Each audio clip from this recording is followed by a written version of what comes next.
Hi there. I'm Flame Flash of FlameFlash.net, and this is episode 35 of the FlameFlash.net podcast. Welcome aboard. We're going to start things off with the Raptr report because it wasn't a slow news week, so I actually have more things to talk about. The Raptr report, though. You Don't Know Jack.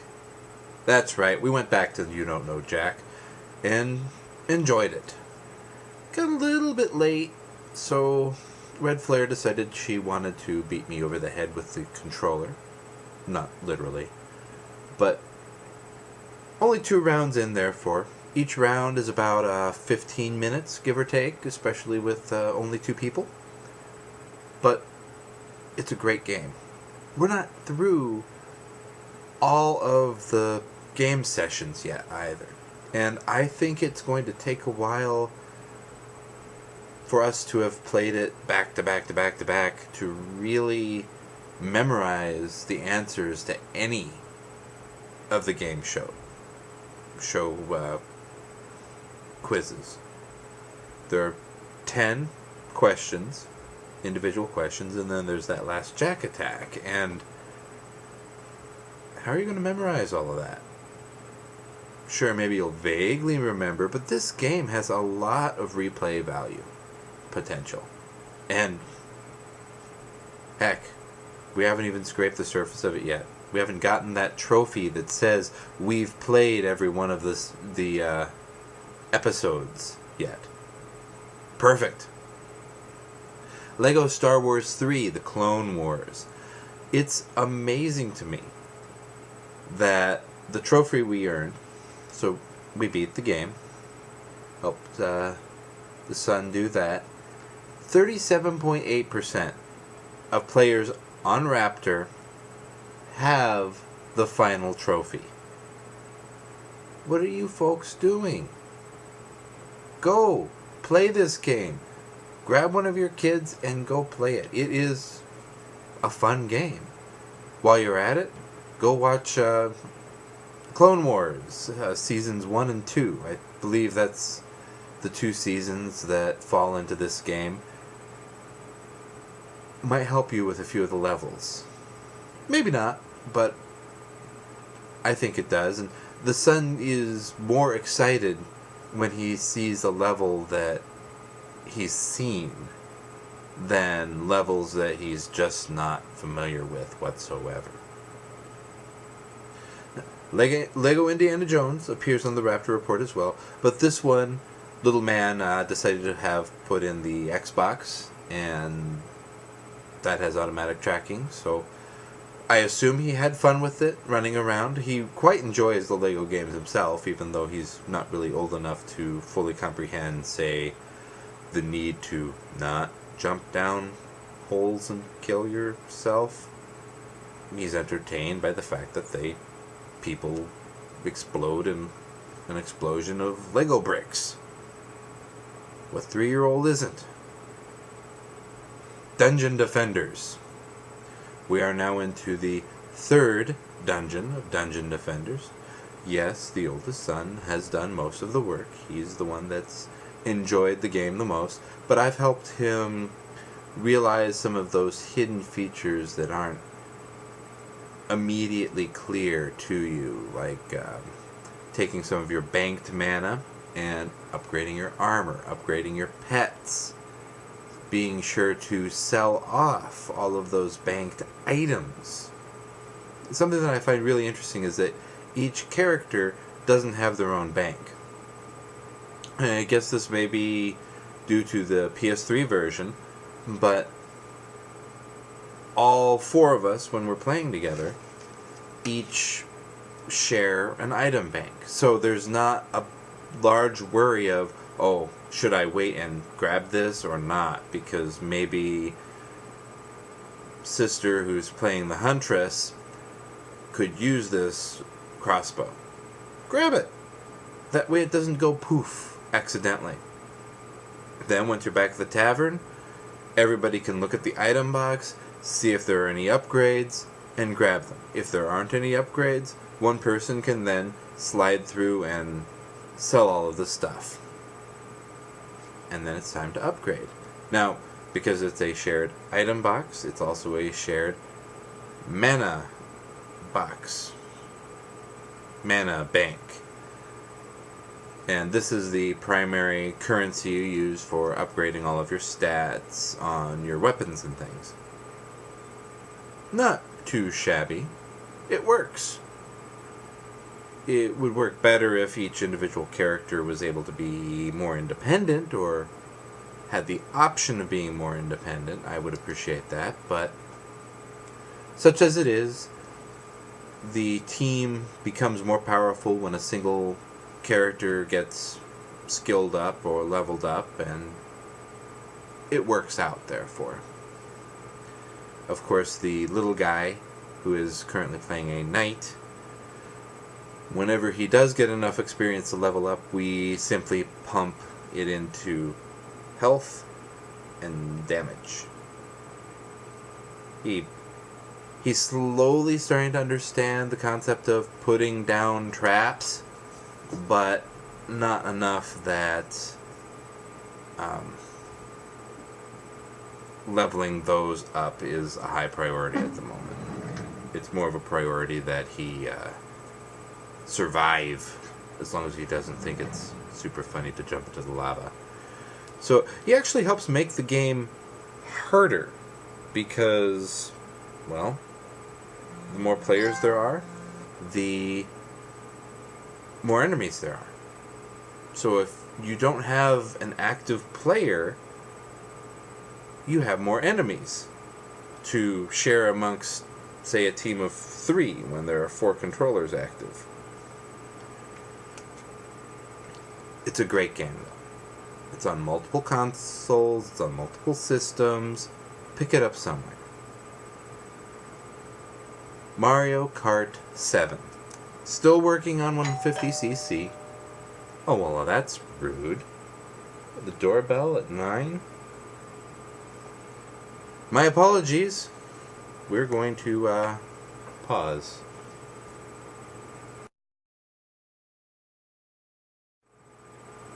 Alright, now where were we? Sorry about that. When the doorbell rings, you kind of have to answer it, don't you? Normally? I don't know.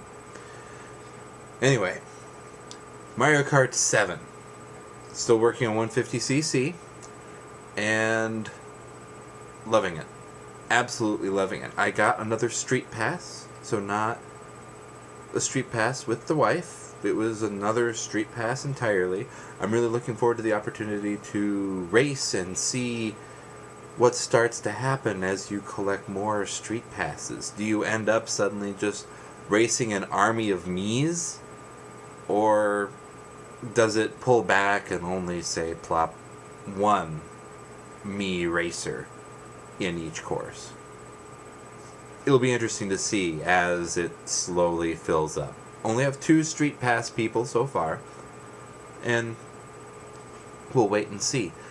Red Flare, on the other hand, is, I think, still in 100, but it's because she is dead set on getting triple star on every track, or every cup, before moving on. So, to each their own as far as play style goes.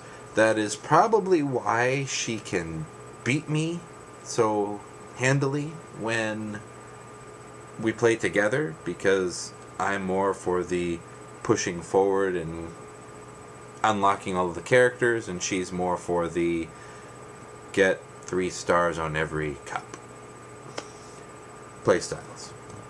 Diablo 3 beta, still going strong. I didn't, fully read the disclosures and whatnot, so I'll simply say it's still going strong. Best Buy made fools of themselves, which is kind of funny, by announcing the February 1st release date, which Blizzard has now turned around and said, no. So you guys kind of just wasted your money on making these big signs that say Diablo 3 is coming out on February 1st. Highly amusing. We'll wait and see when it actually comes out, or when Blizzard deigns us worthy of having that information. And in the meantime, I shall go and bask in the beta. Finally, another Blizzard game comes out on top. Not too bad for a almost full work week. No, this was a full work week. Not too shabby of gaming. World of Warcraft. The last Dark Moon Fair pushed my priest up to the point that I need to go and level her if I'm going to benefit from the next Dark Moon Fair's +5 to her professions. So that's what I'm doing. Bounced 2 levels already from 56 to 58. Now I am Outland ready level-wise, but not skill-wise, because her inscription's nice and high and right at the limit, but her herbalism is still down low. Almost 2 Outland levels there. I'm a stickler for my professions, and so I refuse to move on to the next generation of the next expansion of content until the characters' professions are also ready for the next expansion content. Possibly silly, but I've done it with a Death Knight, going back and flying around and grinding up professions, and doing it all at once is a huge pain for me. So doing it in these small chunks and then leveling it as I level the character is a heck of a lot safer to prevent me from burnout. And, of course, burnout bad. Now, over on the blog side of things, on flameflash.net, I have a great picture of all of us in Angry Bird t-shirts. It is a great game. Best Buy, amusingly going back to that, has a nice little ad push in the store saying that, well, if you don't have a phone capable of playing Angry Birds, maybe it's time to upgrade. Angry Birds is available on other platforms, PlayStation Network for instance, and over Christmas, so we're looking at Christmas Day actually, there were 6.5 million copies of Angry Birds downloaded. Now, some folks out there may be tired of Angry Birds by now. You're old to the fad. These are new players. These are new folks coming to it first thing. There were 6.8 million smartphone activations, by the way. So, almost 100% of all smartphones that were activated on Christmas also downloaded Angry Birds. Wow. That's something to be proud of. You may not be impressed with the game, but those aren't laughable figures right there. Most video games would absolutely love those kinds of numbers. Wait, to put it in perspective, World of Warcraft has 10 million players. 10 million active subscribers worldwide. So, a little more than half of the World of Warcraft population went out and downloaded Angry Birds. Mind-blowing. Alright. Now, there's that other game out there, that other MMO, with lightsabers. Star Wars, The Old Republic. Now, I'm not signing up. I have no plans on signing up. Maybe once there's a Mac client, I'll give it a try, because the Mac client probably won't tie me to EA's Origin service. I refuse to sign up for Origin. Sorry, guys. But IGN gave it a 9.0. An amazing rating. Can barely get better than that. So, it's worth it. If you're burned out on WoW, if you've tried DC Universe Online and you're unimpressed, if you prefer the pay subscription model to the free-to-play model, Star Wars might be the game for you. But consider that DC Universe Online just celebrated today, January 11th, the night of my recording, 1 year online. It's been kind of rocky, it's been bumpy. They switched to free to play back in October, but 1 year online. That's an awesome milestone. They had some screenshots up of some special capes it looks like you might be able to download. Haven't fired it up. I wanted to have enough bandwidth. I think there's probably going to be an update or two, so wanted enough bandwidth to run Ustream properly. But that's cool. Congratulations, DC Universe Online. You deserve it, and I hope you stick around, because it's a fun game. It's not one I play often, obviously, from the Raptr report, but it's still a fun game. And I look forward to flying around on my electrical powerhouse again. So, staying in the PS3 realm, if you're interested in this kind of thing, I don't usually follow sports, you now have college sports apps available on the PS3. The apps themselves are free to download and install. There are features of the apps that are free, but then there is also a subscription model that lets you download and watch college sports. Not too shabby if you're a college sports fan. They did the same thing with the NFL, I believe it was, through DirecTV. So it's nice to see Sony and the PS3 branching out and doing some other things. Personally, I wish we could test the Verizon Fios service. I would absolutely love to give that a shot and then miraculously maybe drop cable. Drop internet through the cable company. Heck, then we could get a phone for the wife to kill. Oh, she's ignoring me. Oh well. She has a habit of killing cell phones. There we go. Even if she looks at them wrong, they'll burst into flames. Well, maybe they won't go that far, but they will go through the washer. Yeah, you can't live that one down. Anyway, college sports apps. And I wish I could give that Verizon TV a shot on the Xbox. It looks cool. It looks like it would be a good reason to stay with Xbox Live.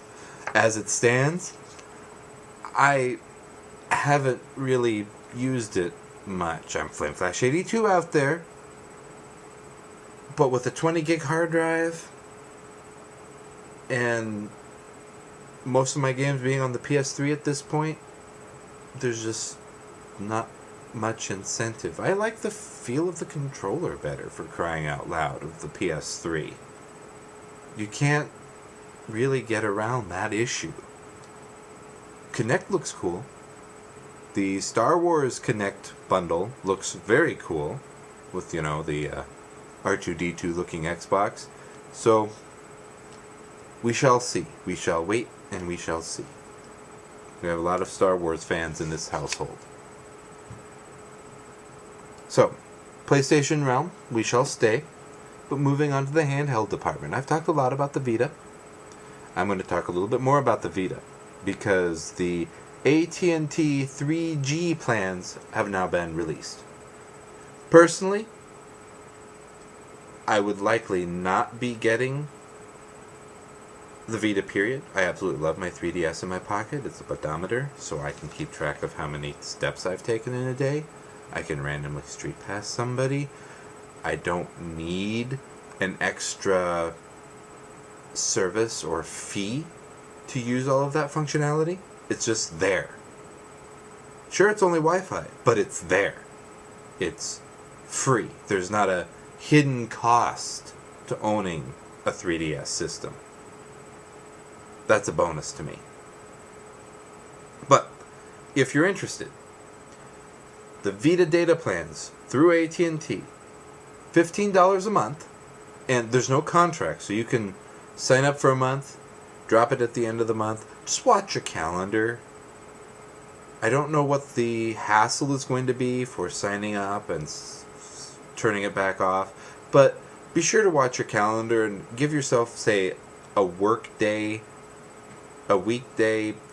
buffer between when you will likely want to turn it off versus when you want to turn it on. It's probably a heck of a lot easier to turn it on than it is to turn off. So maybe just give yourself that weekday buffer at the end of your month, so that way you don't miss out on too much of the money you've paid, but you also don't keep rolling over to another month when you don't want to go another month.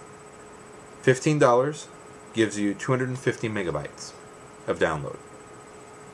This is similar to the Verizon 250 meg iPad 2 3G service, I believe. So you have to kind of be a judge for yourself. Is that enough download bandwidth? Are you going to mostly be on Wi-Fi at that rate anyway? So it's not going to matter, and you'll just use the 3G on your Vita for Facebook and Twitter and that kind of thing. If you don't have a smartphone, the Vita could very well be the next best thing. A month-to-month data plan that you can turn on and off. Then you can still, with a touch screen, check for the various services. I'm sure they'll have an email app eventually, if they don't when it launches. And then you get your Facebook and whatnot. Now, if 250 megs seems a little too small, you can go up $10, if my notes are correct. It's either a 2 or a 7. Ah, curse this small, sloppy handwriting. We'll say it's 25. Goes to 2 gigs of download. Quite a bit more reasonable. The price is a little iffy. I mean, 4 months of 2 gig download, and you've got yourself the largest memory card available for the Vita. So you really need to weigh your pros and cons on if the 3G is even the way to go. For me, I'd probably just get the Wi-Fi version.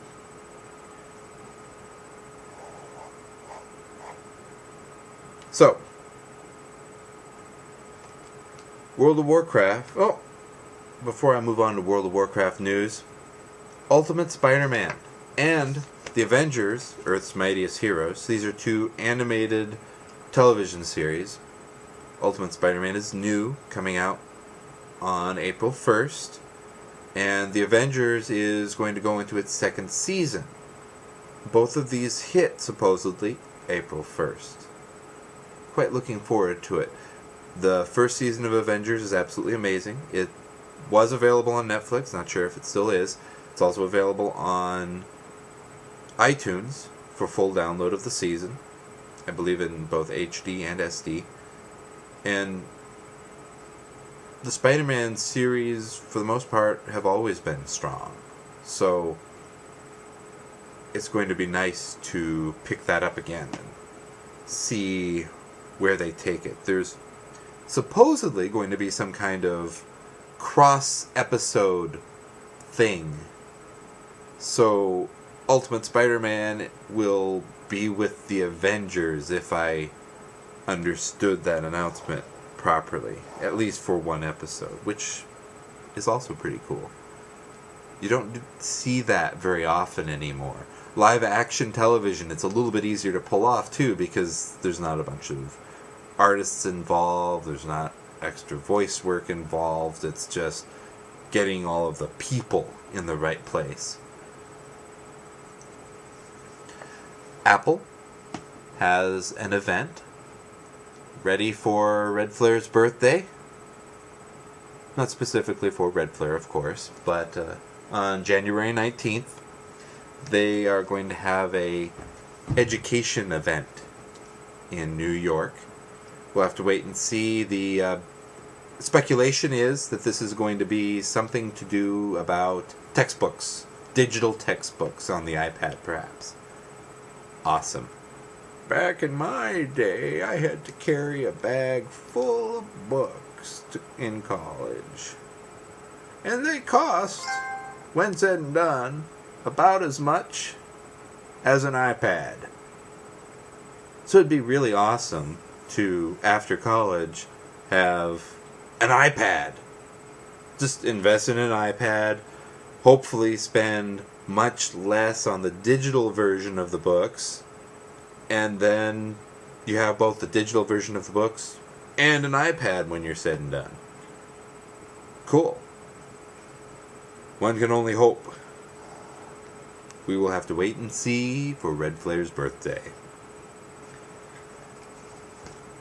The Electronic Frontier Foundation, by the way, has a little public service announcement going out there. Don't go and upgrade your AOL client. If you're still using the AOL client at all, don't upgrade to the beta. Don't opt in to automatically update further. They are starting to save conversations to the cloud. So that means any conversation you have could potentially be sitting on AOL servers and just sitting there for anybody to go by and grab. Now, I'm not one to ever send passwords over text chat as it is, but remember not to, and you never know who else is reading. So keep it light and fuzzy and fun as far as these chat clients go. It's not meant for deep, serious business conversations or anything too remarkable and large. They're chat programs. And just watch out for AOL trying to spring that on you. Because once you upgrade, once your sign-in says, yes, I have upgraded to this new version, even if you go then and use something like the Raptr client, which has AOL built in, AOL will still say, oh, he's opted into the remembering conversations to the cloud, so we'll remember all of this to the cloud too, even though the Raptr client doesn't do it any kind of cloud stuff itself. Grr. So thank you, Electronic Frontier Foundation. This is a great group to follow on Twitter if you're wanting to keep track of SOPA news too. So I'll leave it at that. I ranted about SOPA at a previous occasion. World of Warcraft wise, the Scroll of Resurrection is currently on cooldown. Now this is their service of, hey, you have a buddy you know has played WoW in the past. They quit WoW for whatever reason. You can email them a scroll, in quotes, and they can reactivate their account for a short time. If they start paying again, you get a free month as kind of your reward for bringing somebody back to the game. Well, right now, it's been announced the Scroll of Resurrection is on cooldown. It'll be back, but they must be doing something in the background for rearranging how the feature works, or maybe they're going to add something more to it, more incentive for you to use the system. We'll just wait and see. But in 4.3.2, it has been announced that we're going to do instancing cross-realm. Yes, I know, this already occurred. But you could only do it for looking for group. So, or looking for dungeon system.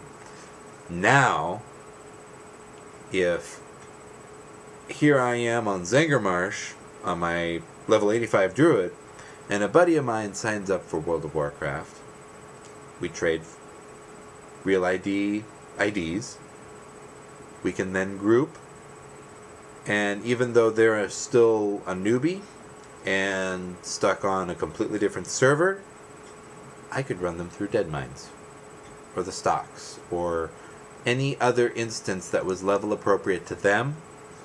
I could literally walk my character through the portal and join them inside the instance. So it's instance sharing cross-realm.